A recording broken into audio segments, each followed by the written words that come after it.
todos. Antes que nada, feliz Día del Médico a todos. Hoy tocó un día muy especial, 23 de octubre. Espero que los estén celebrando mucho en casa con sus amigos y si no, pues todavía es tiempo para después de la sesión que los inviten a cenar o algo más, ¿no? Porque todavía hay que celebrar. Y, y ahora sí, pues el día de hoy, bienvenidos nuevamente, gracias a todos los que se encuentran el día de hoy con nosotros. Bienvenidos a una sesión general más aquí del Instituto Guillermo Ábalos Urzúa. El día de hoy, un tema muy importante que se titula Combatiendo al melanoma uveal, claves para un diagnóstico y manejo oportuno, y con un invitado muy especial, ¿no? El doctor David Ancona. Sí pueden ver mi presentación, ¿verdad? Perfecto. Entonces, bueno. Vamos a empezar, antes que nada, a presentar a nuestro invitado del día de hoy, el doctor David Ancona Lezama, quien es cirujano oftalmólogo por parte de la Asociación para Evitar la Ceguera. De igual manera realizó retina y vitrio en la PEC. Posteriormente, realizó oncología ocular en el Wills Eye Hospital bajo la tutela de los doctores Carol y Jerry Shields, que como sabemos, pues son muy importantes para la oftalmología a nivel mundial, sobre todo en el área de oncología ocular, y son altamente reconocidos. Es doctor en ciencias con mención honorífica por parte del Tecnológico de Monterrey, cofundador del Eye Cancer Institute, profesor de posgrado tanto del Tecnológico de Monterrey como de la Universidad Autónoma de Guadalajara, secretario Hispanoamérica de la Sociedad Panamericana de Oncología Ocular en el 2020 y actualmente en el 2024.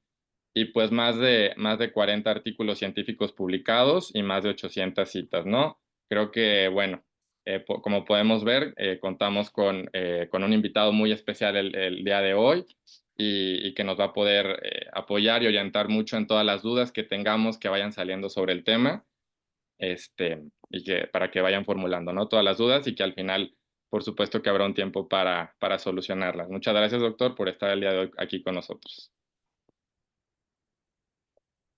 Y bueno, como breve introducción, en esta plática queremos hacer mucho énfasis, como lo platicamos con el doc, sobre todo en claves precisas para hacer un diagnóstico adecuado y también platicar sobre qué opciones realistas tenemos para hacer el manejo de este tipo de pacientes y sobre todo también nosotros, igual como oftalmólogos generales o oftalmólogos que no estamos en el área de oncología, saber cuándo referir a un paciente, ¿no? Entonces, queremos hacer mucho énfasis en eso. Primero, mi compañera Laura, el día de hoy, de igual manera va a estar hablando un poco de epidemiología, la clínica general, cosas muy generales, pero básicas que tenemos que recordar sobre el melanoma uveal. Posteriormente, yo les voy a estar hablando ya un poquito más de las cuestiones de diagnóstico y tratamiento, ¿sale?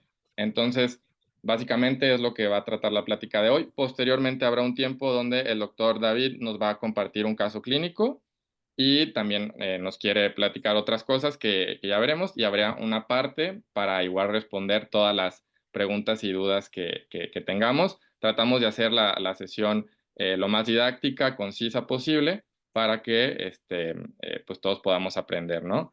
Y bueno, sabemos que el melanoma uveal es un tema muy importante, que la verdad yo antes de ponerme a hacer la sesión desconocía muchas cosas y realmente tenemos varias maneras para hacer un diagnóstico temprano. Hoy en día contamos con varias técnicas para hacer un diagnóstico temprano y pues también varios tipos de tratamiento, ¿no? Que es lo que poco a poco vamos a ir comentando. Así es que, bueno, Laura, te cedo la palabra para comenzar un poco el tema. Ah, súper. Pues bueno, hablando rápidamente de historia, pues vamos a empezar con el doctor George Bartish, que en 1583 él fue el primero en publicar un manuscrito renacentista en el cual realizaba unas aportaciones en cuanto a los tumores oculares y la cirugía ocular. Sin embargo, se destacó mucho porque él fue el primer médico en literal extirpar un ojo en un paciente que tenía cáncer ocular. Siguiente, por favor. Y bueno, y posteriormente el doctor James Wardrop, él también pues siguió con unas aportaciones en cuanto al melanoma uveal y también algunas de retinoblastoma. Sin embargo, él destacó mucho lo que nadie había destacado, que era una metástasis, que podía existir una metástasis sobre todo a nivel hepático. Y posteriormente el doctor Albert von Graefe, él fue de los primeros que plasmó mediante un dibujo sus observaciones de cómo se veía lo que era un melanoma, porque pues en ese entonces pues no había ningún tipo de cámara o fotografía que pudiera revelar el aspecto de esta patología. Siguiente, por favor. Y pues bueno, ¿qué es un melanoma? Vamos a hablar que pues es una neoplasia maligna que se va a derivar de las células especializadas que son los melanocitos dendríticos. Y pues bueno, estas células se van a encontrar en distintas partes como es piel, ojos, epitelio mucoso, leptomeninges y otros tejidos que van a estar pigmentados. Y pues bueno, el melanoma ocular realmente se va a destacar porque tiene un alto grado de malignidad y tiene una fácil diseminación a otros órganos si no se diagnostica y se trata a tiempo. Siguiente, por favor. Como epidemiología, pues bueno, es el tumor más común en adultos. Va a haber una afectación de 6 a 9 personas por millón al año. Su predominio sigue siendo unilateral y el 50% de los casos va a tener una metástasis a hígado. Siguiente, por favor. Y pues bueno, como clasificación rápida, pues el tracto Déjalo, uveal va a ser, déjalo, no lo jales. Gonzalo, Perdón. no te preocupes. Bueno, el tracto uveal va a ser el más afectado, la vía más afectada, hablando que en la coroides va a haber un 85% de afectación en este lugar y este mismo se va a dividir en tres, en lo que es pigmentado, que es el que más vamos a ver, el no pigmentado y el mixto. Entonces vamos a empezar con lo que es el pigmentado, que es el más común, posteriormente veríamos el mixto que le sigue y el no pigmentado. Vamos a continuar. Y pues bueno, también tiene una clasificación por aspecto. Eh, el primero, el más común que vamos a ver, va a ser en aspecto de domo o también le dicen de cúpula. Este es este de acá. El del lado izquierdo es el más común que vamos a ver. Sin embargo, también existen otros dos. El de hongo es un poquito más raro de verlo, pero pues bueno, esta lesión de apariencia de hongo va a afectar lo que es la membrana de Bruch y va a invadir lo que es pues el espacio subretinal. Y posteriormente, pues vamos a tener el aspecto difuso. Siguiente, por favor.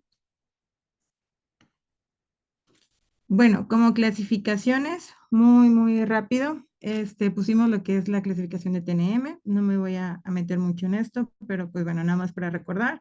La T, pues va a ser la extensión que va a tener dicho tumor y pues obviamente pues se va a subclasificar si invade lo que es el cuerpo ciliar o algún tipo de estructura extraocular. La siguiente. La N, pues vamos a hablar si hay una afectación, ya sea en lo que son los ganglios linfáticos regionales. Y la M, pues va a hablar sobre si hay una metástasis o no hay una metástasis. La siguiente, por favor. Ahora, hablando de fisiopatología, pues obviamente pues en esta entidad va a haber alteraciones a nivel molecular y genético. Sobre todo van a estar muy alteradas lo que son las vías supresoras de tanto de la proteína RB y de lo que es el oncogen P53. Estas pues van a estar inhibidas y asimismo también puede haber lo que es una sobreexpresión de lo que es el BCL2, ¿ok? También relata mucho que el 47% de los melanomas van a tener esta afectación del BAP1, en la cual esta proteína, en lo que es el cromosoma 3, pues nos va a dar, digamos, que un pronóstico un poquito más agresivo a comparación de que si no está presente. La siguiente. Y pues bueno, como factores de riesgos, se denomina que está más en lo que son las razas caucásicas, seguido de las hispanas y también lo que son los asiáticos. No hay como tal bueno, varios artículos hablan de que pues se puede dar en hombres y mujeres, pero es más común en hombres, sobre todo en pacientes que tienen ojos de color claro, sobre lo que es color ojos azules o ojos grises. Y pues bueno, la edad, pues vamos a hablar de entre 50 y 70 años, con un promedio de pacientes que se ven sobre todo a los 60, 62 años. Y pues obviamente pues va a tener una predisposición si hay algún antecedente hereditario pues en lo que son trastornos en piel. Asimismo, pues anteriormente se había dicho que la exposición a la luz UV pues era un factor de riesgo muy importante. Sin embargo, ya hay estudios como este que les coloqué, que no necesariamente tienen que estar expuestos a lo que es la luz solar. También personas que sus trabajos no están expuestos a luz solar también tienen riesgo de padecerlo, sobre todo lo que son los pacientes soldadores, que son los que más han demostrado que se encuentran afectados, ya que estos se encuentran muy expuestos a lo que es la luz UV artificial. Asimismo, pues bueno, si hay alguna alteración genética, algún síndrome de base, y si el paciente pues cuenta con la historia de tener algún tipo de facomatosis, en este caso pues una neurofibromatosis de tipo 1, que es la que más se presenta en los nevos coroideos, y pues bueno, igual una melanocitosis oculodérmica. Siguiente, por favor. Bueno, y como síntomas, pues actualmente también puede ser asintomáticos. Hay pacientes que son asintomáticos, hay pacientes que van a presentar pues sintomatología, y todo esto se va a deber a dónde se encuentre pues el tumor, todo lo que se extienda de este. Y pues bueno, vamos a hablar principalmente que el síntoma que se ve un poquito más va a ser lo que es la disminución de agudeza visual. El paciente pues va a llegar a la consulta refiriendo que pues de la nada bajó su agudeza visual. También hay otros síntomas que puede ser dolor, fotopsias o hemodisopsias, pero pues principalmente va a ser la agudeza visual que baja. A la siguiente.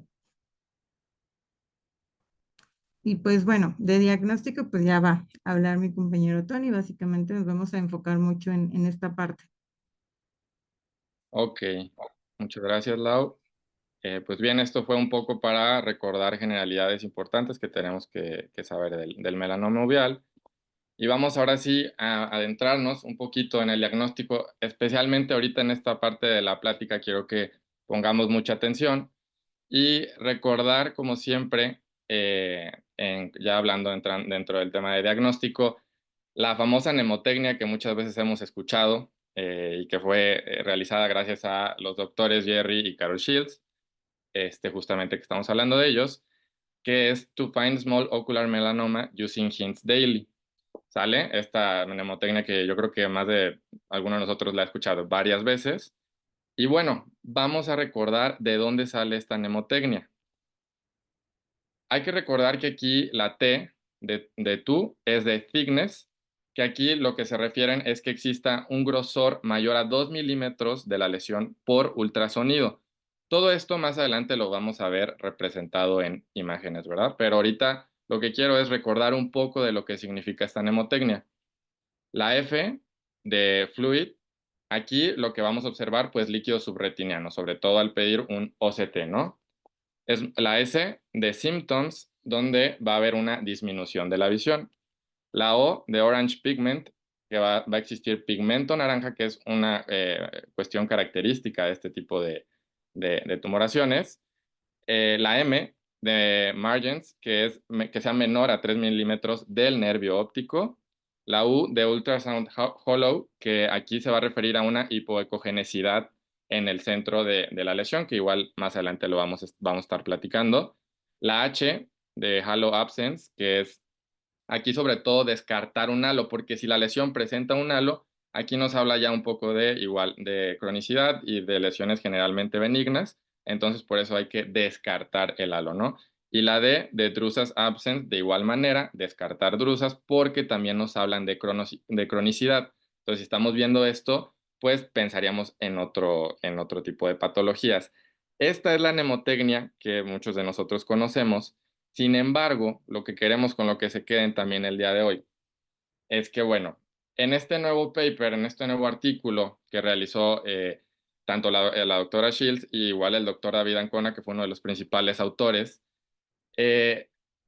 ponemos aquí la pregunta, ¿cuáles son los factores de riesgo más importantes para el desarrollo de melanoma uveal?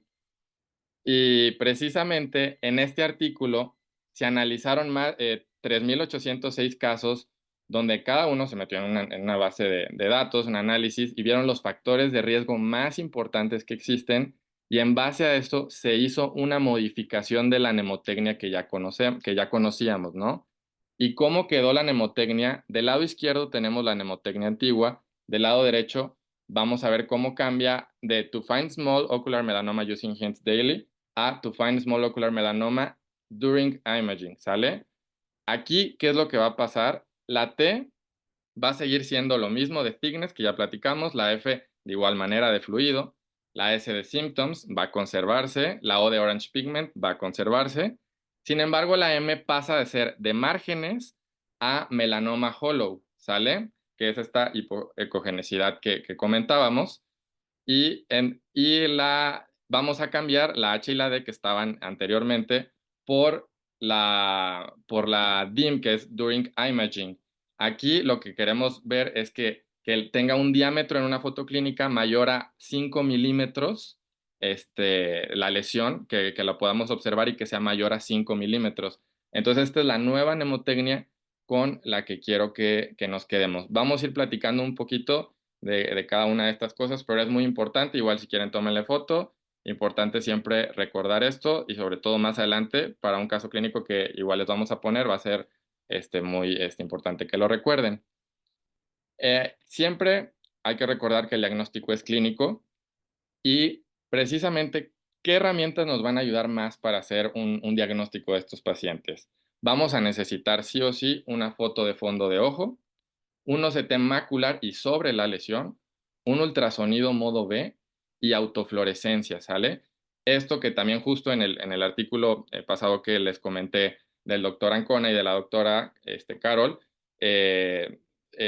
son, de igual manera se concluyó que son métodos diagnósticos muy importantes, ¿sale? Entonces, ¿qué podemos encontrar en cada uno de ellos?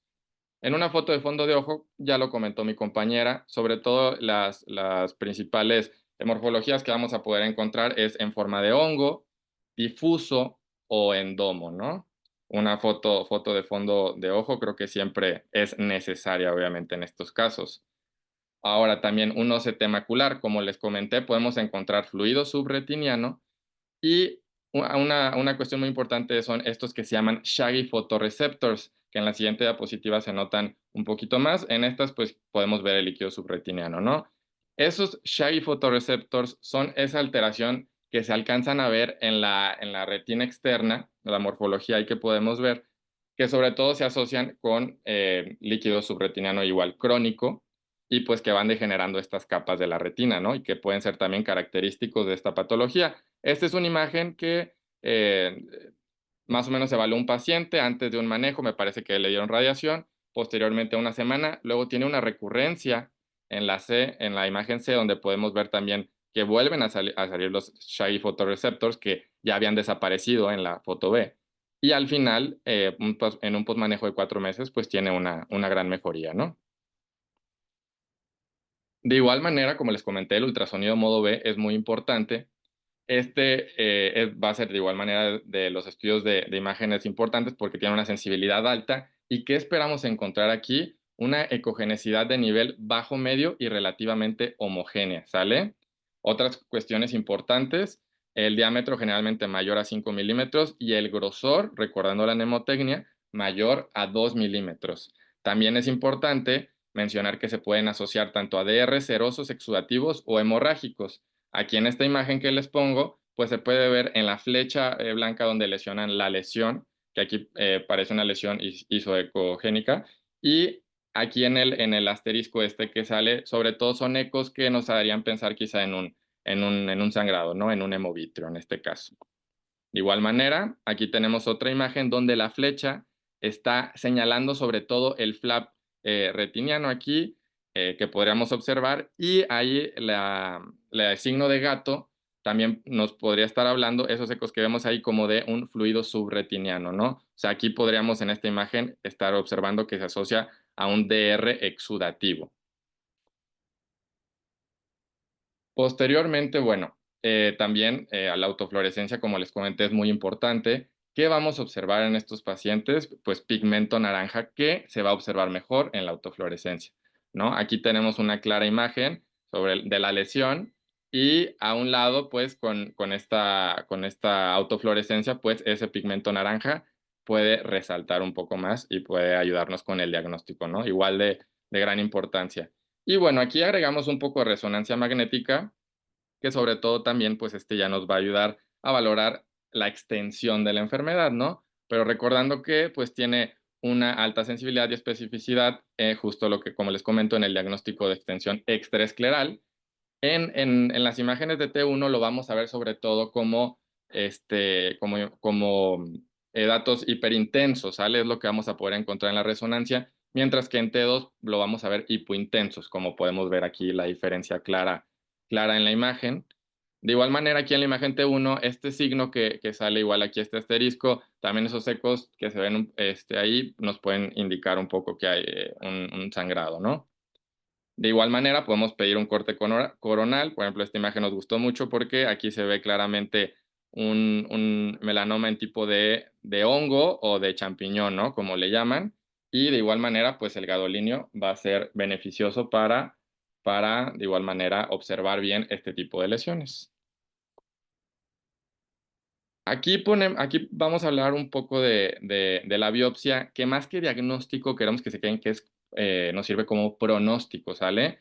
¿Qué tipos de biopsia, con qué tipos de biopsia contamos? Pues puede ser transescleral o intravítrea. Generalmente es con una aspiración con aguja fina y, bueno, aquí ya dependiendo de cada cirujano, la aguja que utilice, pero estos son los dos tipos con los que contamos. Lo que quiero que se queden aquí es que esto más que nada nos va a ayudar con el pronóstico.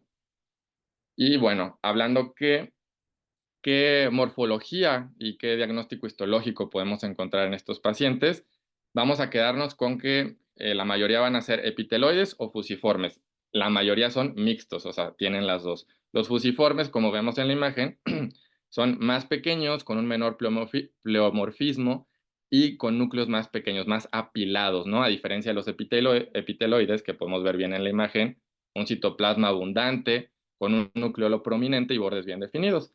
Como les comenté, en porcentaje, digo, los artículos también dicen varias cosas, pero la mayoría son mixtos.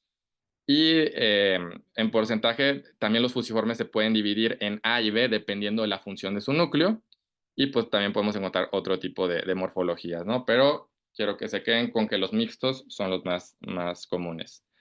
Citogenética muy importante en el melanoma uveal. ¿Por qué? Porque de igual manera nos van a ayudar mucho con el factor pronóstico de los pacientes.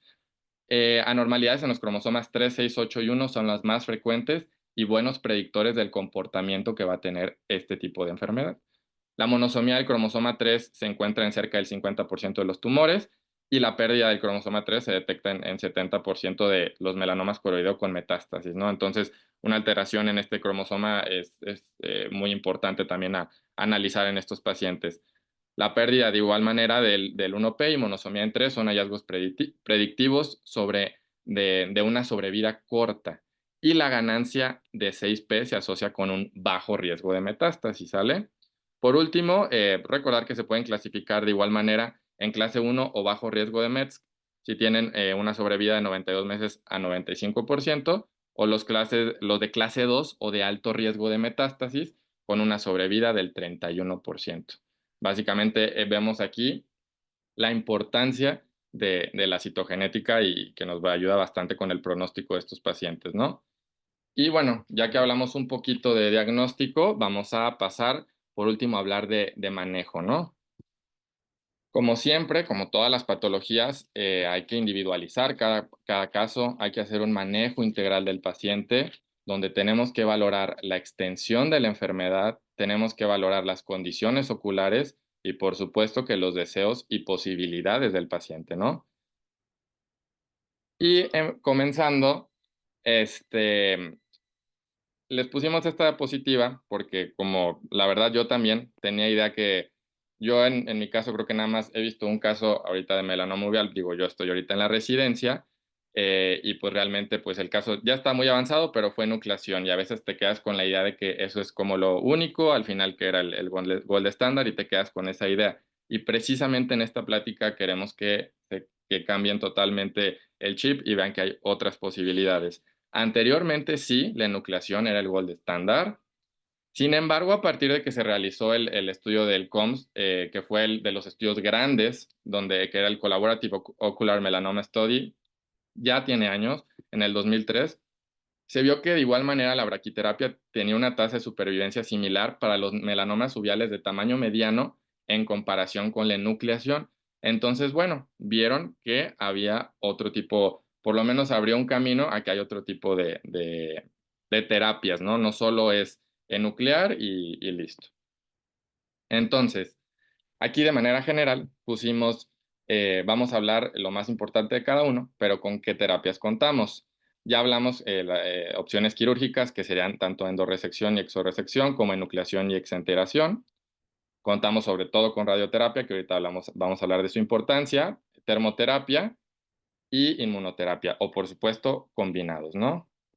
Empezando hablando un poco de los quirúrgicos, ¿cuándo nosotros vamos a pensar en que la enucleación es una opción en nuestros pacientes? Como les digo, no es como si tiene esto, hay que individualizar cada caso, pero por supuesto que si observamos ya lesiones de mayor de 18 milímetros de diámetro, mayor de 12 milímetros en grosor, pérdida total de la visión, refractarios a tratamientos conservadores, pues realmente sigue siendo la opción, ¿no? Vamos a valorar exenteración cuando existe extensión orbitaria. Y por otro lado, también contamos tanto con endo como exorresección. Sin embargo, la endorresección es muy controversial porque se habla mucho de diseminación iatrogénica, ¿sale? De igual manera, la exorresección tiene una alta tasa de recurrencia y tiene riesgo de expulsiva. Es por eso que realmente pues no son nuestras primeras opciones y hay muchos artículos pues que confirman esto que estamos comentando, ¿no? Y ahora sí, hoy en día realmente cuál es el gold estándar con el que contamos para tratar este tipo de patologías, pues es la radioterapia. La radioterapia contamos con diferentes tipos de ella. Vamos a empezar hablando ahorita aquí de la braquiterapia. Y básicamente, ¿qué es la braquiterapia? Es una placa radioactiva que se va a suturar temporalmente adyacente al tumor, que puede estar conformada de diferentes elementos y el tiempo y energía que va a estar la placa se van a calcular dependiendo de igual manera del tamaño del tumor.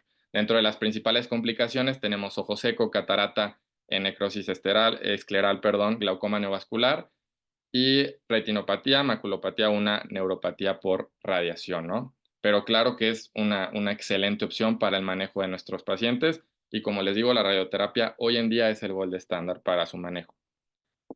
De igual manera, contamos con haz de fotones, que son realmente la radiación emitida es el mismo tipo de haz que se utiliza en los rayos X, pero con cargas de energía mucho mayor, ¿no? De igual manera existen diferentes tipos y aquí vamos a hablar un poquito de igual de lo que es el Gamma Knife, que es una radiocirugía con bisturí de rayos gamma. ¿Qué es esto? Realmente esta técnica lo que hace es que utiliza haces múltiples de radiación que convergen para focalizarse precisamente en un área blanco que se van a programar pues previamente en los programas y van a actuar en ese lugar que nosotros le especifiquemos. Se denomina cirugía porque el resultado final es parecido a la eliminación de una lesión mediante cirugía, ¿no? Pero al final es eso, los haces múltiples que convergen en 3 dimensiones. Dentro de los artículos importantes, por ejemplo, este de Parker, que nos habla de muy buenos resultados, donde en más de 1000 casos el control del tumor se realizó en 96% de los casos con un índice de sobrevida a los 5 años del 76%. 81% reportaron eventos adversos, pero realmente la mayoría de ellos tuvo muy buenos resultados, ¿no? Ahora aquí, también vamos a hablar muy rápidamente con haz de protones. Haz de protones es una tecnología más novedosa, es más actual. Aquí utiliza protones o iones de helio como partículas cargadas para entrar de forma más precisa. Es decir, o sea, todavía es más preciso. Sin embargo, el ser tan preciso justo ya hay artículos que comentan que esto ha sido contraproducente, pues al final el margen de seguridad no se respeta como tal. Entonces, también, a pesar de ser una tecnología mucho más nueva, el ser tan preciso no ha tenido los beneficios que se esperan, por ejemplo, con el haz de fotones. Entonces, con esto es lo que quiero que se queden. Sí es una tecnología más nueva, sin embargo, hay varios estudios que demuestran que los beneficios se sigue prefiriendo el haz de fotones, ¿sale? O sea, el anterior del que estábamos hablando. Aquí muy importante y de manera general, sin entrar tanto a detalle, de igual manera, hablando ya un poco de manejo láser y sobre todo igual de termoterapia, ¿por qué ya no se usa hoy en día? Porque actualmente eleva mucho el riesgo de metástasis. Entonces, de igual manera, con lo que quiero que se queden hoy, es que este tipo de terapia sola realmente eleva mucho el riesgo de metástasis, además de que tiene otro tipo de complicaciones. Entonces, por lo tanto, tampoco es realmente ya una opción para nosotros en el manejo de estos pacientes, ¿sale? Y bueno, ya que hablamos de las principales estrategias terapéuticas y sus generalidades para tratar el melanoma, hay que recordar un poco de la metástasis que presentan estos pacientes. Al momento del diagnóstico inicial, únicamente 1% de los pacientes presentarán metástasis a distancia. Sin embargo, conforme van pasando los años, por ejemplo, a los primeros 5 años, ya el 31% van a presentar METs, a los 15 años se habla que de un 45%, y casi el 50% va a presentar metástasis a los 25 años del diagnóstico, o sea, la mitad de ellos. Entonces, realmente, pues sí, es un problema muy importante en este tipo de tumoraciones, como lo comentó mi compañera Laura al principio, pues se caracteriza por su alto grado de malignidad, ¿no? Este tipo de patología. El hígado es el órgano más frecuente afectado, casi en un 90%. Se pueden afectar otros órganos como pulmón, tejidos blandos y huesos, pero el hígado es el órgano más frecuentemente afectado. La sobrevida disminuye casi del 70% a los 2 años a un 8% en un mismo periodo tras una metástasis. O sea, vemos que la sobrevida de los pacientes pues es muy mala si presentan este tipo de metástasis. Aquí no nos vamos a meter a detalle, como lo dije, el 90% de las metástasis van a ser a hígado. Entonces, recordar que tenemos varias estrategias para manejar este tipo de metástasis, desde resección quirúrgica, quimioterapia intraarterial hepática, perfusión hepática, quimioterapia sistémica e inmunoterapia. Y ya por último también, para cerrar y hablar un poco seguir hablando un poco sobre las metástasis, queremos hablar de esta nueva proteína de fusión que se llama tebentafusp, ¿sale? Esta proteína de fusión bioespecífica, prácticamente, ¿qué es lo que hace? De manera sencilla, es una proteína que ayuda a unir tanto las células T o las células que van a actuar sobre el melanoma a las células cancerígenas, ¿no? O sea, esta proteína de fusión ayuda a unir tanto las células T como las células cancerígenas para que las células T puedan combatir de una mejor manera esta patología. Eso es lo que hace el tebentafusp. ¿Cómo actúa? Pues de un lado se va a unir a los linfocitos T y del otro lado se va a unir a una glucoproteína que la presentan la mayoría de estos pacientes, que es que es la proteína GP100, y es así como se va a hacer el efecto.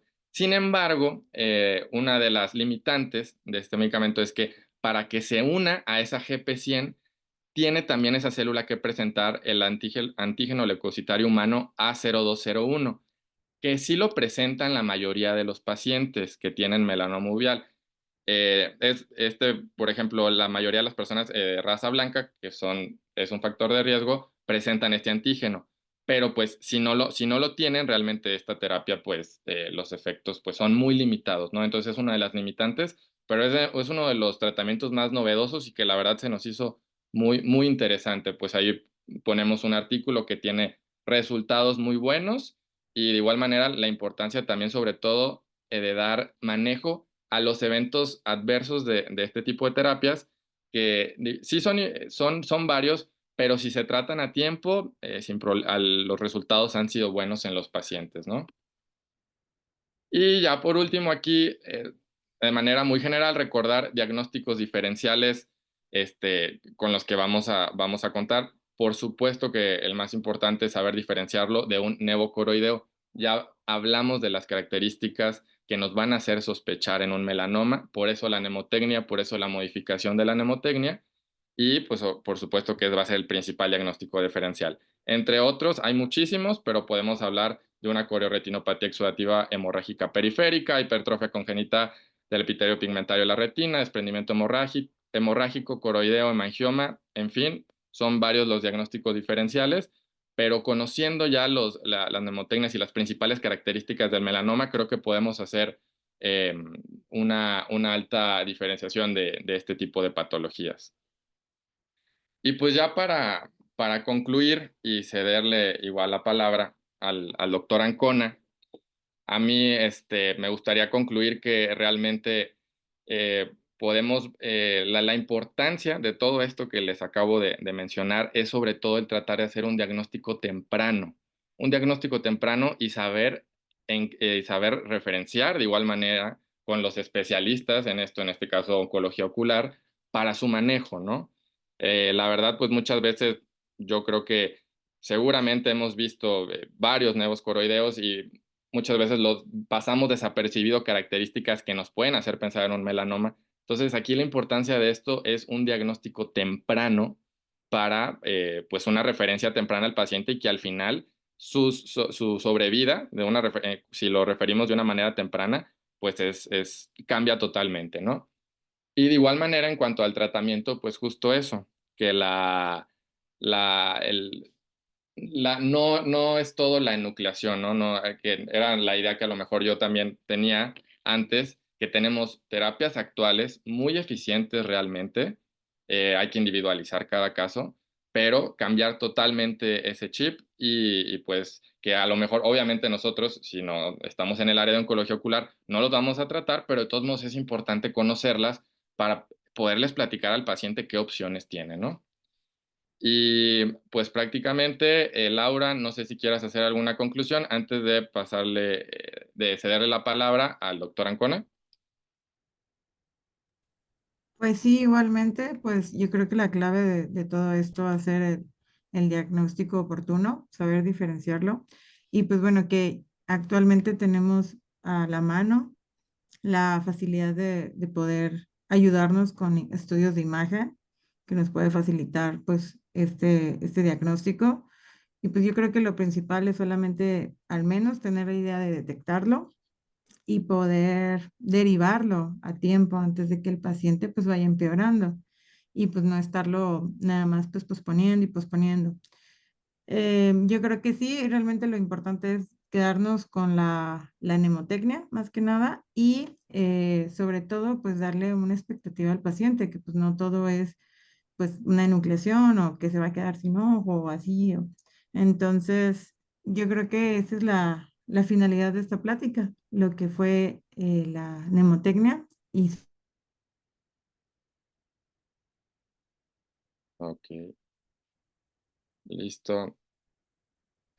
Doctor, pues ahora sí le cedemos la palabra. sobre todo, ¿no? Se trabó un poco, perdón. Pues primero que nada, gracias por la invitación. Feliz Día del Médico a todos y un aplauso, la verdad se merecen un aplauso a la distancia, tanto Laura como Antonio que trataron este tema tan complejo y lo hicieron tan fácilmente desmenuzado. Y yo creo que la parte que yo les pedí dar tiene como objetivo tratar de asentar los conocimientos que ellos vieron. Y esa es una parte que yo presento como una especie de taller y que les traigo con mucho cariño para que pues podamos practicar y el día de hoy puedan ser oncólogos oculares y diagnosticar un caso de melanoma. Entonces, algún R3 valiente que pueda decirme rápidamente el primero, digan un nombre, la mnemotecnia, recientemente la que tenemos que usar para el diagnóstico, en 5 segundos. 5, 4, 3, 2, 1. Posiblemente nadie haya salido adelante, no porque no la sepan, sino porque a veces cuesta trabajo el hecho de poder acordarte de una mnemotecnia más. No sé si me pueden dar acceso para que pueda presentar Sí, lo que les traigo. No sé si lo ven. sí, sí se escucha. Entonces, un poquito un poquito así como una mnemotecnia más y créanme que los comprendo. O sea, y aparte para una enfermedad que no voy a ver reciente, o sea, que tal vez no vaya a ver muchas en mi vida, déjenme decirles que las probabilidades de que vean un paciente con melanoma son altas y déjenme decirle que en los siguientes 40 años vamos a tener el doble de casos. Entonces, probablemente a lo largo de su práctica ustedes se encuentren con algún paciente, ya no decir de melanoma uveal, sino de cáncer ocular en general. Entonces, yo consciente de que no queremos memorizar una mnemotecnia más y que tenemos recursos a la mano, fue que se nos dio la idea de realizar una app en el celular que nos pueda recordar en todo momento mediante la aplicación cuál es la mnemotecnia y que sea fácil de usar. Los que están ahorita presentes, quisiera que todos sacaran su celular. Si están en su celular, eh, tal vez les puedan entrar a Safari o al navegador, a Chrome, si tienen Android. Y sacándose su celular, les voy a pedir que los que puedan, los que están en una pantalla, le tomen, accedan a ese código QR. O otra opción es que en el navegador pongan http mmy.app o myapp. Esto los va a llegar a una página web. En esta página web, me espero un ratito para que lo puedan. Ahí ven mi presentación. Sí, sí, sí. ¿Está animada? Ya cambié de diapositiva, ¿sí lo Sí, ven? sí, sí. Ok, bueno, es que. Entonces, como les decía, pueden poner en su navegador mmy.app y los va a llevar a esta página de internet. En esta página de internet nos va a decir todo lo que necesitamos saber para un paciente en quien sospechamos melanoma o tiene una lesión pigmentada en el fondo de ojo. En el primer apartado vamos a ver que te dice cuáles son los 4 estudios que hay que pedir. Como bien sintetizó Antonio, lo que tenemos que pedir son fotografía de fondo de ojo, una autofluorescencia, un OCT macular y sobre la lesión y ultrasonido modo B. Si ven, no dice nada de angiografía con fluoresceína. Si ven, no dice OCTA. Si ven, no dice resonancia. Si ven, no dice tomografía. Esos estudios nos ayudan a hacer una valoración particular para cada paciente, pero los estudios de los cuales nadie se salva son estos 4 estudios. Y a todo paciente con una lesión pigmentada o sospecha de melanoma uveal, le debemos realizar estos 4 estudios de forma inicial. Antes de saber si tiene metástasis hepática, antes de saber si tiene la VH alterada, estos son los primeros 4 estudios que tenemos que pedir cuando vemos un paciente. Entonces, si todos me siguen, abajo en su aplicación les dice cómo usar la calculadora, pide primero estos 4 estudios. Una vez que pides estos 4 estudios, van a seguir bajando y les va a llevar a un cuadrito naranja que les va a decir la mnemotecnia y la van a tener disponible en su celular en todo momento. Esta mnemotecnia, como Tony platicó, era to find small ocular melanoma and doing imaging. Y nos recuerda que el melanoma el día de hoy se diagnostica por medio de imágenes, la imagen multimodal, ¿verdad? Entonces, dicho lo anterior, ahora sí vamos a pasar a la parte del caso clínico. Ya con la calculadora en mano o la aplicación en mano. Entonces, no sé si están viendo donde dice caso clínico. ¿Se alcanza a ver? No, ¿verdad? No. Ok, a ver, ¿dónde? Stop share. Share. Ok. Ya, creo que ya. ¿Pueden ver la Ah, presentación? Entonces, este es un caso real, de un caso que me llega, uno de los tantos casos que me llegan con sospecha de melanoma, y juntos vamos a ver si es un melanoma o no. Viene un femenino de 44 años. Si nos acordamos de la parte de Laura, es una edad atípica. Normalmente empezamos entre 50 y 72, con una media de 62. Entonces, una paciente de entrada joven. Y eso es un paciente que vi en junio del 2024. Acuden con un neurólogo por síntomas de migraña. Después de valorarla, el médico decide realizar una angioresonancia donde se reporta un quiste maxilar derecho y un engrosamiento de la retina en el ojo izquierdo. Crean o no, antes de pasar al retinólogo, ella fue primero con el otorrino y le quitaron su quiste. Entonces, cuando llegó con nosotros ya no tenía quiste, o sea, se retrasó el diagnóstico. En julio de 2024 se envía a la paciente con el retinólogo en Ciudad de México, quien realiza el diagnóstico de posible melanoma y refiere conmigo para segunda opinión y tratamiento. Entonces, de antecedentes personales patológicos, yo les invito a siempre preguntarles a sus pacientes si han tenido un cáncer. Se sorprenderían de la cantidad de pacientes que van a salir diciendo sí. Sí tuve cáncer de mama, sí tuve cáncer de piel. Hay que perder el miedo a preguntarlo de forma rutinaria en nuestra consulta y yo les aseguro que se van a ir sorprendiendo con lo tan frecuente que es el cáncer en las personas y que ellas estén vivas y estén curadas, porque el cáncer ya no es una enfermedad que nos mata. El cáncer es una enfermedad crónica como la diabetes o crónica como las infecciones crónicas como el VIH. Entonces, esta paciente le habían retirado, como les dije, el quiste maxilar primero, tuvo alergias, ella tiene algunas alergias que le impedían hacer otros estudios contrastados. Importantemente era fumadora y le habían realizado LASIK. Ella había tenido antecedente de una mamá con melanoma de coroides, entonces aquí reforzamos la parte que decía Laura de la parte genética. Es importante que algunas personas vienen con unas mutaciones genéticas de familia, en particular la neurofibromatosis y un síndrome que se llama VAP1 de predisposición familiar al cáncer, que no se discutió el día de hoy, pero es uno de los tantos síndromes genéticos que están asociados a melanoma oval.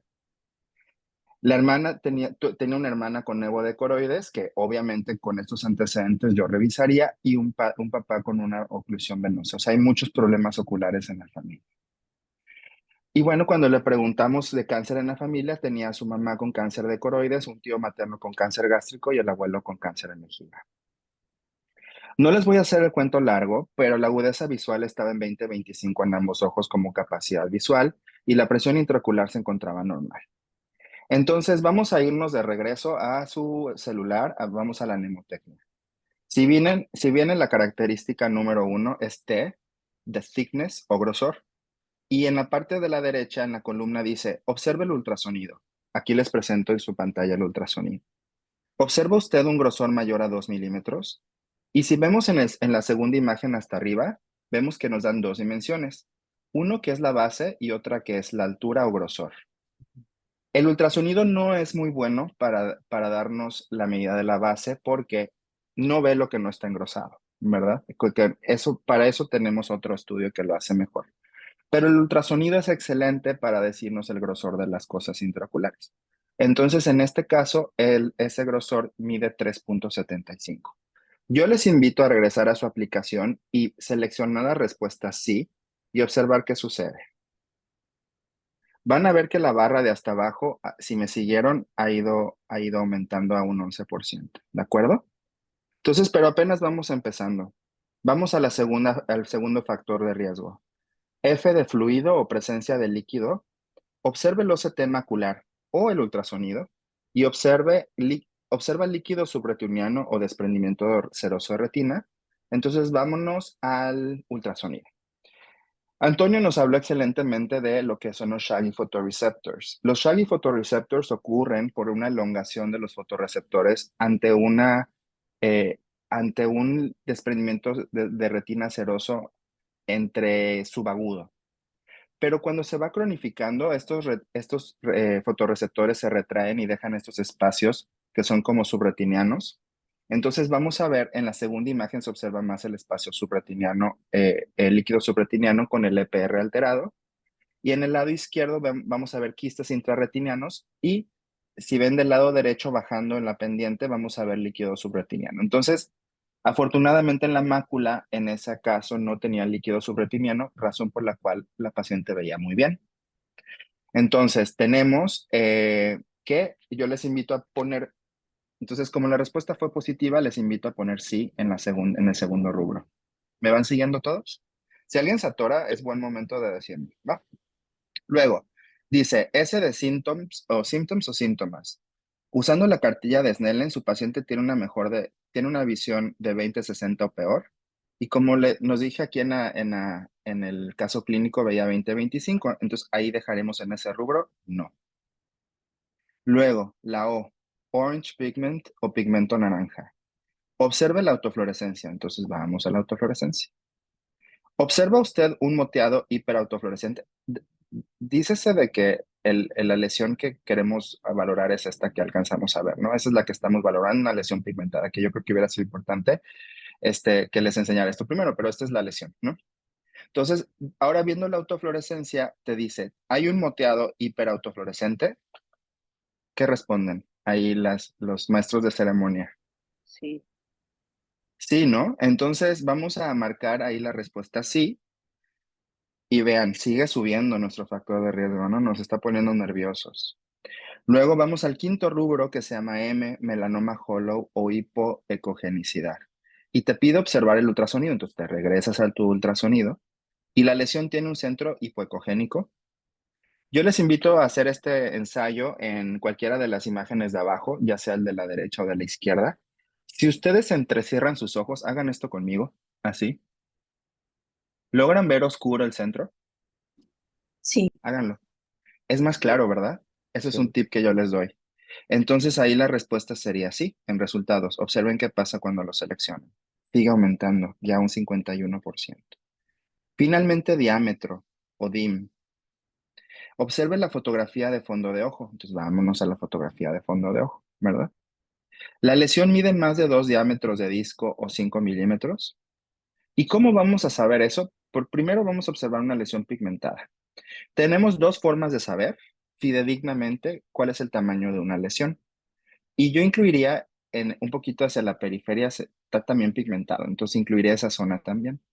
Entonces hay dos maneras, les dije. Una es en la fotografía, ver cuántas veces cable el nervio óptico dentro de la lesión. Para mí es 1, 2, 3, 4, 5 veces.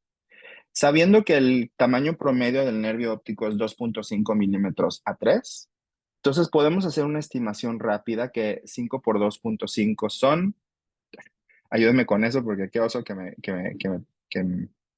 son 12.5, ¿no? Entonces está más o menos entre un 12.5 y 15 de diámetro. Entonces respondemos la pregunta. Observe la fotografía. ¿La lesión mide más de 2 diámetros de disco o 5 milímetros? Y la respuesta es sí. Si hemos hecho esto adecuadamente, debe verse su tabla con casi toda sí seleccionada a excepción de síntomas, lo cual nos da un 55% de riesgo de melanoma. Si ven abajo, la aplicación también les dice qué hacer. Es su oncólogo, estoy yo aquí adentro, entonces es lo que yo les hubiera dicho. Y dice, el resultado muestra que la paciente tiene un factor de riesgo alto. Recomendamos referir al paciente inmediatamente con un especialista en oncología ocular. Amigos, acaban de diagnosticar un melanoma conmigo. ¿De acuerdo? Entonces, si esto lo volvemos a repetir siguiendo paso a paso, les va a diferenciar nevos de melanoma con ayuda de esta barra y hagan todo, denle en reiniciar y vean qué pasa. Haz de cuenta que tenemos un paciente con 0 factores o factor de riesgo, ¿no? Entonces vean lo que dice abajo.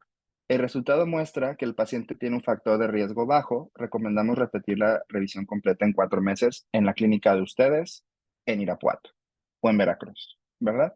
Entonces, de esta manera podemos referir tempranamente a los pacientes que ameriten y no a todos, ¿verdad? Hay que también optimizar el tiempo de los pacientes. ¿Les pareció útil el taller? Una manera fácil de hacer, de tenerlo disponible todo el tiempo en su celular. No se salgan de la aplicación todavía. Ya estoy por terminar, se los prometo. Es, van a guardar de la siguiente manera.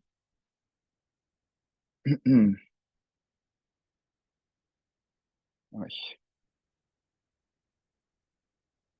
Van a guardar de la siguiente manera la página web. Hay una casita abajo en Safari o en Android también y le ponen agregar a pantalla de inicio.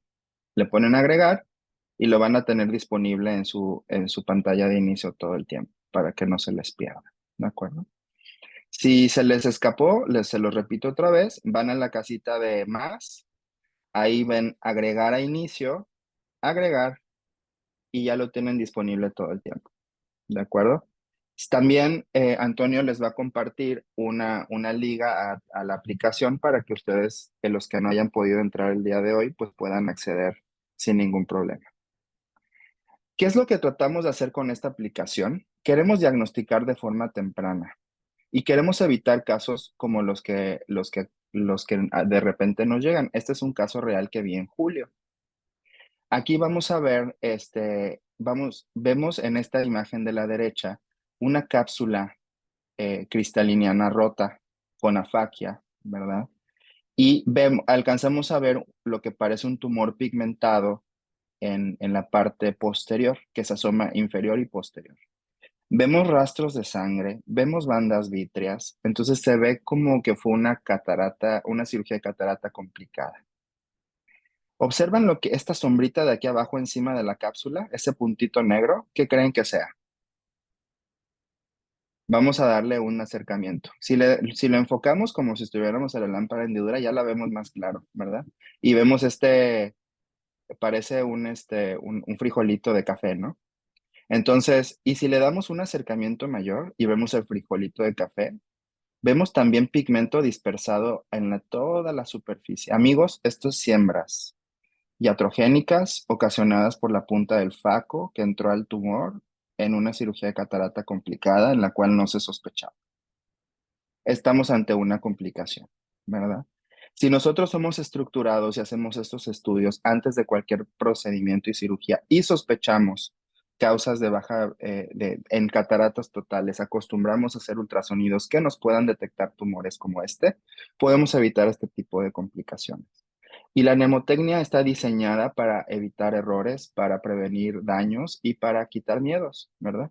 Y eso es lo que tratamos de hacer por medio de esta aplicación, que déjenme decirles que es orgullosamente mexicana, creada por nosotros y que es gratuita al 100% y lo será siempre, para ayudar al médico a poder acordarse de o desacordarse de una mnemotecnia más, ¿verdad? Entonces les libré de ese problema, ya no se la tienen que aprender, lo tienen ahí en su celular para siempre. ¿De acuerdo? Yo les agradezco mucho por la invitación. Déjenme decirles que el cáncer es una enfermedad en aumento, ¿verdad? Y es una enfermedad que va a ir repuntando. Para el 2040 van a haber 40% más cáncer que el 2020. Entonces, familiaricémonos con estos diagnósticos. Como dijo Antonio, no vamos a ser todos oncólogos oculares. De hecho, está comprobado que entre menos oncólogos oculares es mejor porque se puede concentrar los esfuerzos en centros en particular. Si ven, hay otros, no soy el único oncólogo ocular, pero ha sido tan difícil el ver estos pacientes porque se requiere infraestructura, que esto ha permitido pues trabajar de forma coordinada con otros especialistas. Muchas gracias por la invitación. No sé si les abrimos el micrófono para las dudas que puedan llegar a tener. Claro que sí, muchas gracias, doctor. Y ahora sí, empezamos con preguntas.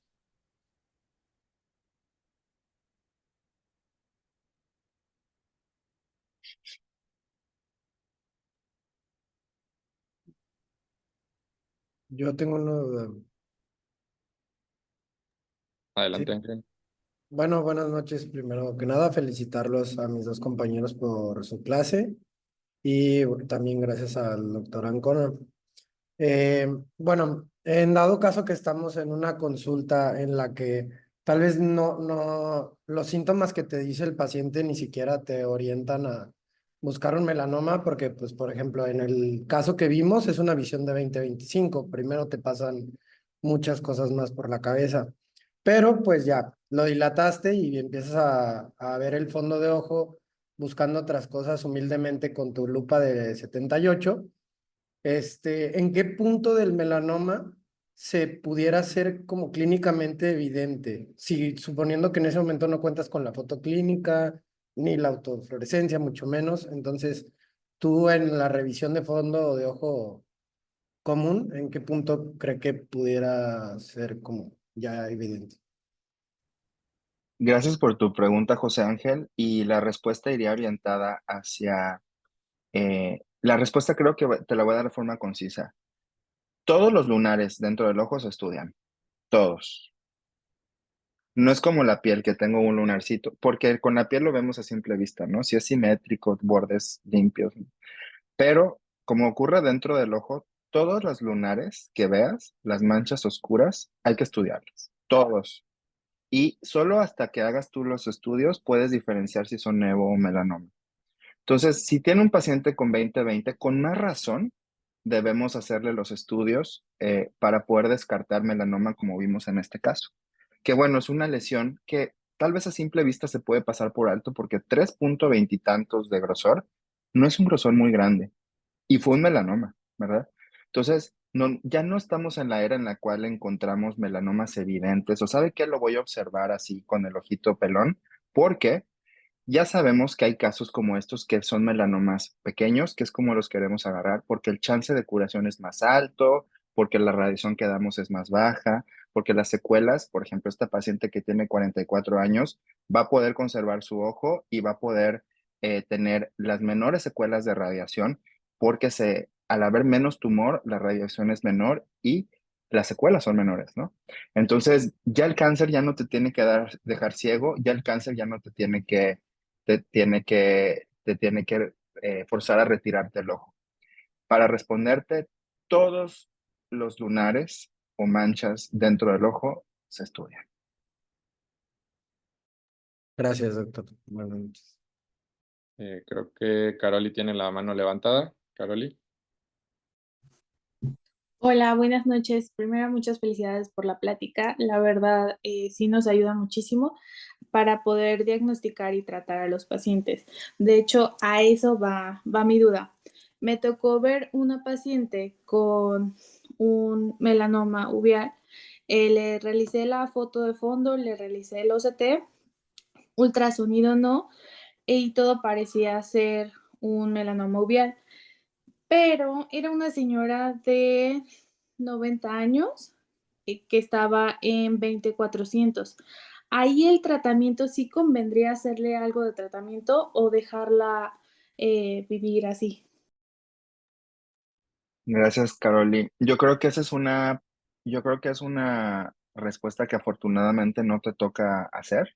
Yo creo que es algo que conviene abordar en equipo. Cuando se trata de decidir un tratamiento oncológico, entre más mejor, ¿no? Entonces, yo no te recomiendo decidir un tratamiento o pronóstico solita, porque el paciente en el peor de los casos, acude a otro lugar y entonces quedaste mal, ¿no? O sea, finalmente, si tú te apoyas de los oncólogos oculares que ya existimos, ¿no? Podemos compartir esa responsabilidad de decidir cuál es finalmente el mejor curso de acción. Te voy a contestar con un ejemplo de una paciente de 90 años súper funcional, pero que ella dijo, bueno, hay una paciente de 90 años súper funcional y una paciente que tenemos que no podía casi ni acudir a consultar. Vivía en un tercer piso y no podía bajar. Tenía problemas articulares, ¿no? Entonces, a la primera paciente, ella decidió radiación porque su estado funcional era muy bueno y de 90 años, ¿verdad? Ya estamos viviendo más personas más longevas. Eso no lo podemos saber, lo podemos intuir más, no podemos estar seguros porque esa escala de funcionalidad la dan los oncólogos médicos. Entonces, de hecho, es una decisión que yo tomo junto con mi equipo, ¿verdad? Oye, en nuestros tumor boards, ¿no? Y eso es algo fundamental para poder decidir un tratamiento. Por otro lado, tenemos a la paciente que te dije que no se podía bajar de un tercer piso. Y en el caso de ella, la única razón por la cual bajó es para recibir radiación porque resulta que un procedimiento de radioterapia, ella no estaba en capacidad ni siquiera de estar acostada mucho tiempo en una camilla, mucho menos con sus fallas renales y todo esto de estar sometida mucho a anestesias y todo. Y en su estado funcional, una radioterapia que era lineal le pudo al menos que de cáncer no muriera, ¿no? En ese caso final. Entonces, si ves para ambos situaciones, fue la radiación la respuesta para ambos estados funcionales, pero también hay casos en los que son enucleación, por ejemplo, un paciente que no cuenta con recursos, ¿no? Pero eso ni siquiera lo sabemos. Tú y yo sabemos que de repente puede haber un señor que porta una vestimenta muy modesta y que puede tener todo el dinero del mundo proveniente de algún aspecto ganadero, sin tratar de ofender, ¿no? Pero tú nunca sabes si alguien puede decidir o no tomar esa decisión. Entonces, lo que sí conviene es tener las opciones abiertas, ¿no? Discutir, mire, señor, existe o señora, existe alternativas, afortunadamente. Un paciente, entre menos acorralado lo tengas, es mejor, ¿no? Entonces decirle, tradicionalmente está la enucleación, ¿verdad? Que es, como dijo Antonio, ya no es el tratamiento de elección. O está la opción de la radiocirugía o radioterapia en México. Próximamente habrá quiterapia también. Pero entonces ya le das a escoger y ellos con mucha frecuencia quieren saber un poco más, que es donde, por ejemplo, en mi caso, hago videollamadas, conozco un poquito el contexto del paciente. Entonces, espero haber contestado tu pregunta. Yo creo que en ciertos casos sí tienes razón, van para enucleación, pero yo creo que eso es una decisión que afortunadamente no te toca realizar a ti sola.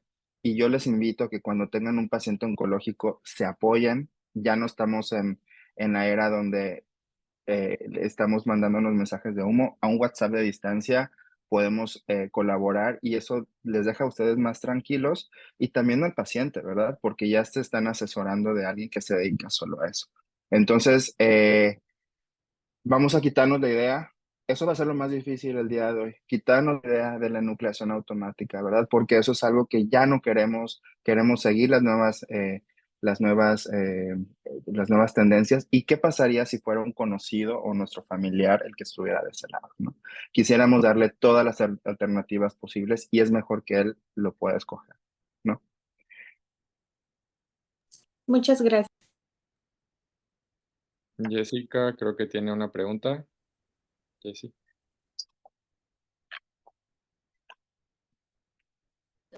Hola, hola, buenas noches. Felicidades a los ponentes y gracias al doctor Ancona que nos está aquí dando su gran aportación. Yo tengo una duda respecto al gold standard, que es la radioterapia. Principalmente, ¿cuáles son los efectos adversos que más ha observado en estos pacientes que han sido tratados con la radioterapia? No sé si alguno, Antonio y Laura, quieran contestar y yo complementar. ¿Cuál es el número uno, por ejemplo? Mm, Ojo seco. sí. Ojo seco. De los Entonces, comunes, ojo afortunadamente seco. ahí nos apoyamos con los corneólogos para manejo del ojo seco y les va muy bien, ¿no? Pero qué otras cosas podemos esperar en los pacientes que son sometidos a radioterapia? Por ejemplo, también la retinopatía por radiación, ¿no? En este caso que es muy importante, yo creo, recordar. Sí, las afectaciones oculares van desde queratopatía por radiación, ojo seco, ¿no? Que es la más común. Luego hay retinopatía por radiación, neuropatía óptica por radiación y maculopatía por radiación. Si yo les diera una clase de retinopatías y daños oculares por radiación, duraríamos 2 segundos, porque sería una diapositiva que dijera lo mismo que diabetes. Básicamente es igual.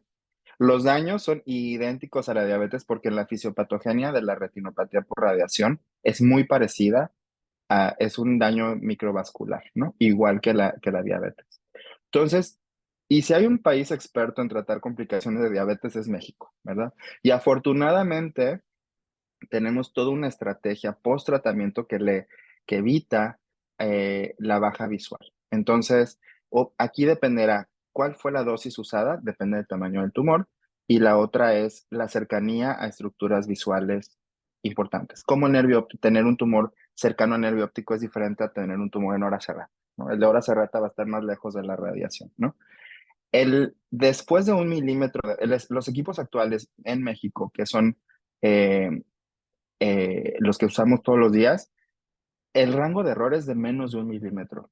A menos de 1 milímetro ya no le damos radiación. Le llega un poco por contigüidad, pero a lo que quiero decir es que es sumamente selectivo para radiar solo la zona afectada.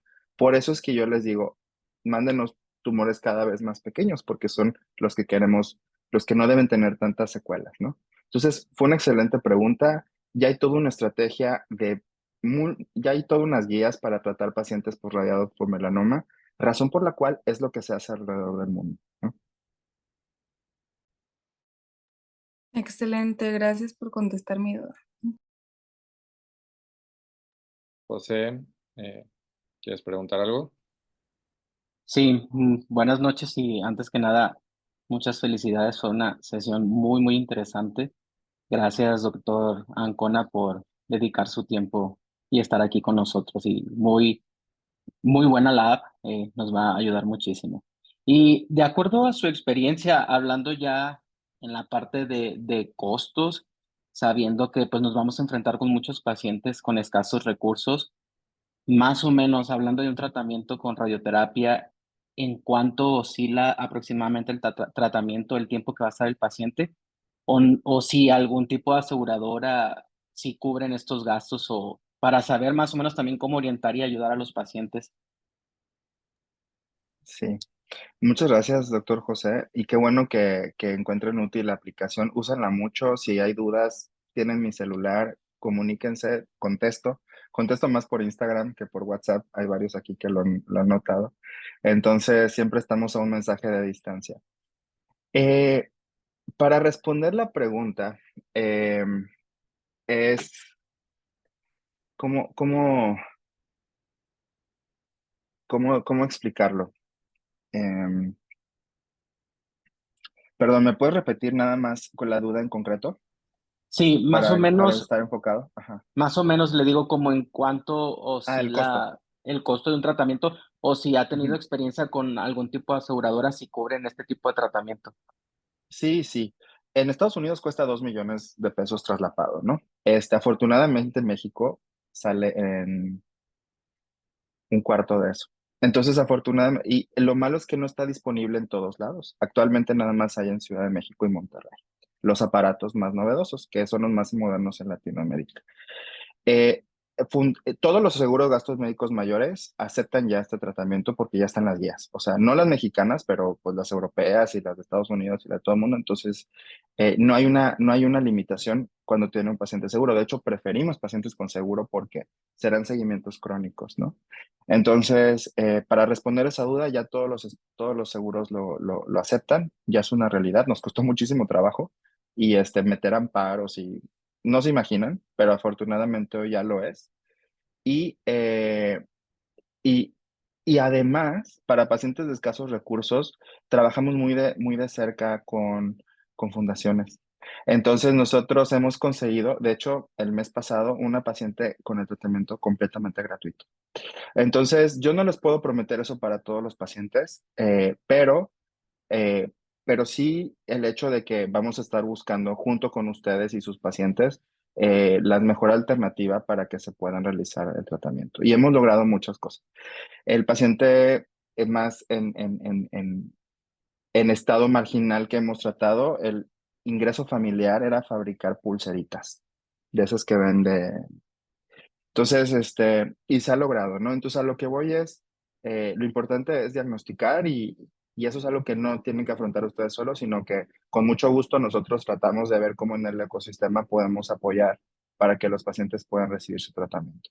Y cuando hablo de podemos, no soy solo yo, sino hay Cancer Institute, ESI, para abreviar, tiene todo un equipo detrás de gente que ya conoce el camino y que ayuda a los pacientes. Entonces, como clínica pionera en oncología ocular, nos permite poder dar estos servicios que a los pacientes de escasos recursos les benefician.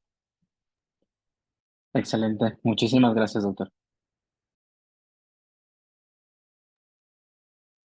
¿Alguien más tiene alguna pregunta? Yo.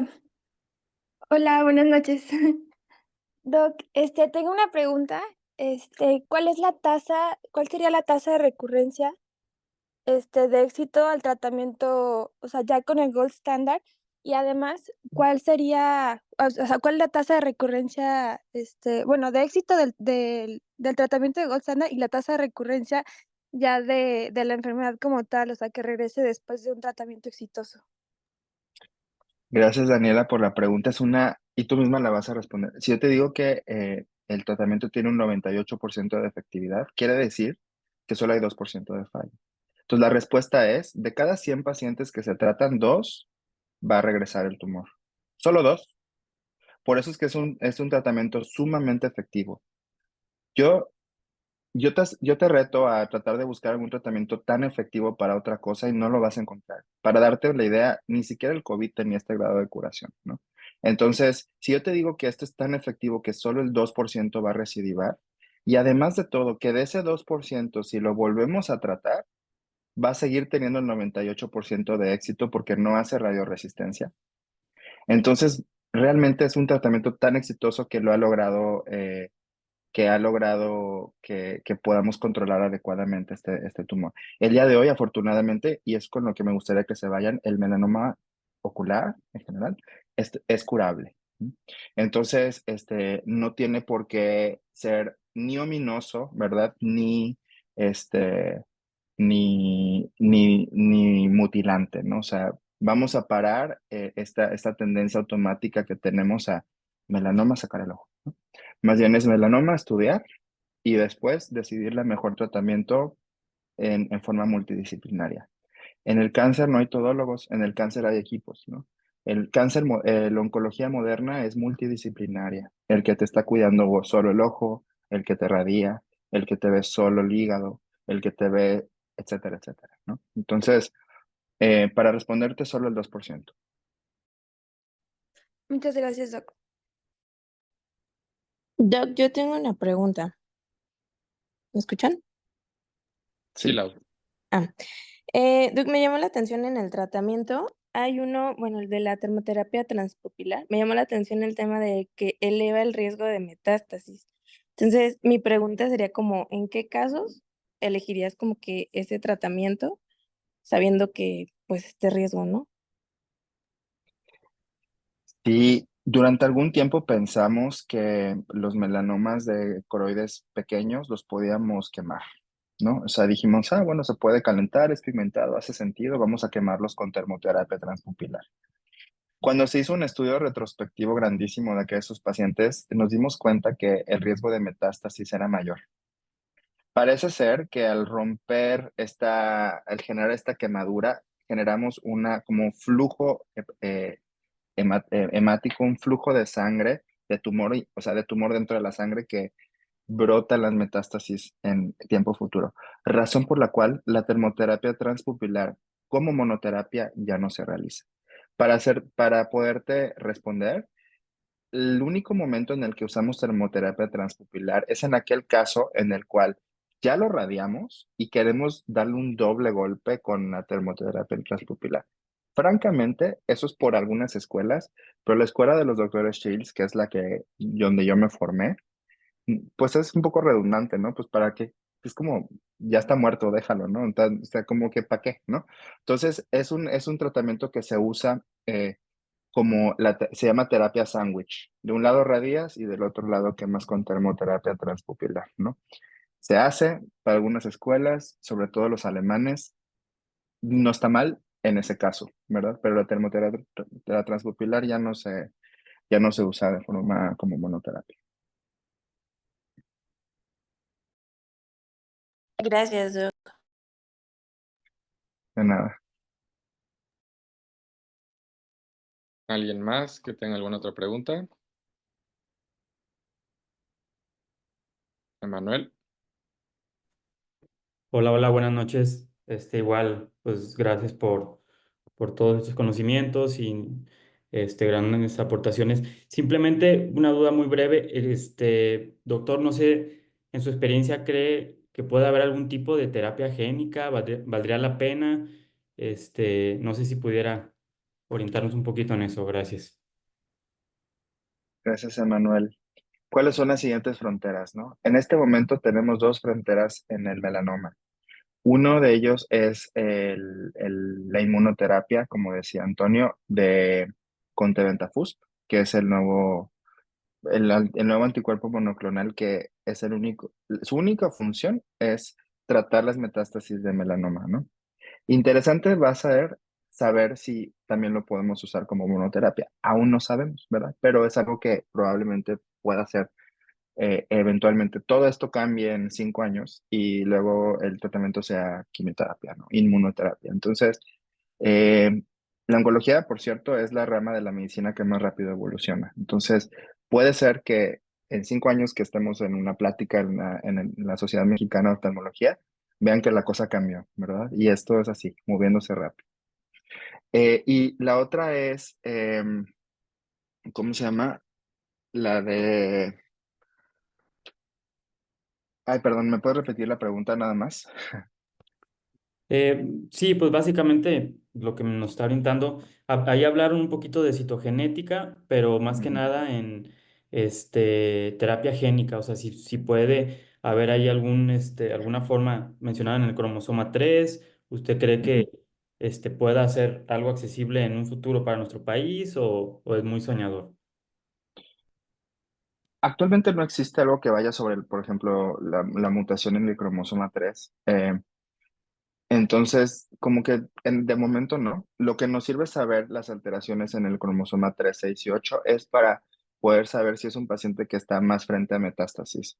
La forma en la que lo usamos y razón por la cual sí se hace la biopsia alrededor del mundo es porque aquellos pacientes que tienen monosomía del 3, que es el de alto riesgo y algunos otros factores de riesgo genéticos, los observamos más frecuentemente. Y no digo yo, sino el oncólogo médico de nuestro equipo los observa frecuentemente y si identifica una metástasis, pueden pasar dos cosas. Una es tratamiento local, convencional, que ya puede ser quemando o quimioterapia intraarterial hepática o inmunoterapia hepática o tebentafusp. Entonces ya tenemos incluso alternativas. El motivo de conocer estas alteraciones genéticas es diagnosticar antes las metástasis para tratamientos más tempranos y así se puedan curar. No todos los pacientes, si ven el estudio que salió en el New England del tebentafusp, la mayor parte, el 75% se curaron. Entonces, ya estamos llegando también a esa frontera donde nos quedaba en el que la mitad hacía metástasis en un futuro, entonces nos dejaba con un mal sabor de boca, pues finalmente, pues todos los pacientes tendrán metástasis, pero pues no. Ya en este momento también ha evolucionado la medicina, en el que ya hay tratamientos sobre las metástasis en aquellos pacientes que sí decidieron realizar la, la terapia, el análisis citogenético. Si me preguntas a quiénes les recomiendo la biopsia o si se lo recomendaría a tu familiar, yo te diría que sí. Siempre es importante tener información y el riesgo de diseminar tumor en una biopsia es tan bajo como el 0.01%. Entonces, no, está completamente justificado hacer una biopsia. No hagan la biopsia ustedes, eso nos corresponde como oncólogos oculares, porque tienes que tener una técnica muy pulida para poder realizar una biopsia segura, ¿verdad? Es como si les dijera a un médico general, haz una biopsia de cáncer de mama, pues probablemente hayan cosas que no se sobreven, ¿no? Este, ¿Algo más? Yo les invito luego doy charlas, o webinars. Próximamente, el próximo año tendremos un webinar muy bueno en retinoblastoma, donde buscamos que las prácticas sean útiles y concisas, ¿no? Entonces, por ejemplo, viene el taller de melanoma. En las redes sociales lo voy a anunciar próximamente y para que puedan familiarizarse también con ese tipo de diagnósticos, porque nos atañe a todos.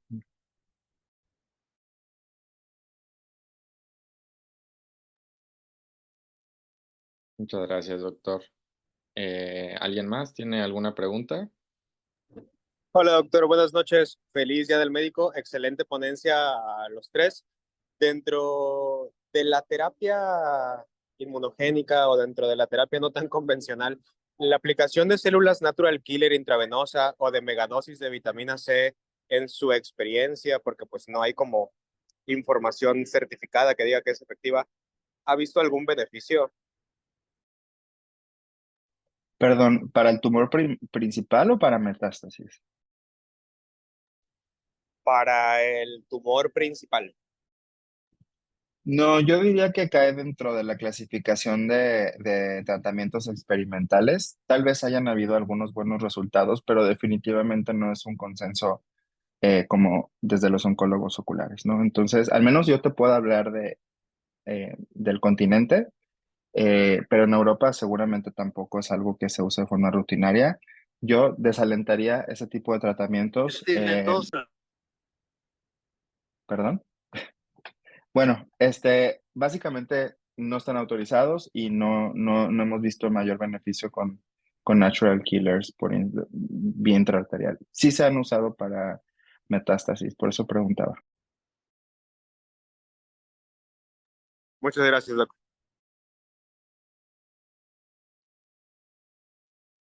Perfecto. ¿Alguien más? pues creo que ya fueron todas las preguntas. Muchas gracias, pues vamos a hacer el cierre de la sesión. Muchas gracias a todos los que se conectaron, gracias por sus preguntas, realmente fueron muy buenas. Y sobre todo, muchas gracias, doctor, por todo el tiempo, por todos sus consejos, todo el tiempo igual durante la realización de la presentación, por estar presente el día de hoy aquí con nosotros. Realmente muchas gracias, nos va a servir bastante todos los consejos que nos da para el manejo de nuestros pacientes. Muchas gracias a ustedes. Ustedes se llevan todos los aplausos. Un gusto siempre poder compartir pues un poquito de lo que hago. Y siempre que necesiten, acérquense conmigo. Prometo ser accesible y pueden pues preguntarme, ¿no? Es válido tener dudas y a veces yo también las tengo y pues lo elevamos, ¿no? Hemos tenido casos que sí elevamos con los doctores Shield. Cualquier cosa, estamos a la orden. Muy buenas noches. Muchas gracias, Muchas gracias, doctor. doctor. Buenas noches y feliz Día del Buenas Médico a todos noches. otra vez. Felicidades. Gracias. Feliz día. Feliz día. Buen día. Feliz día.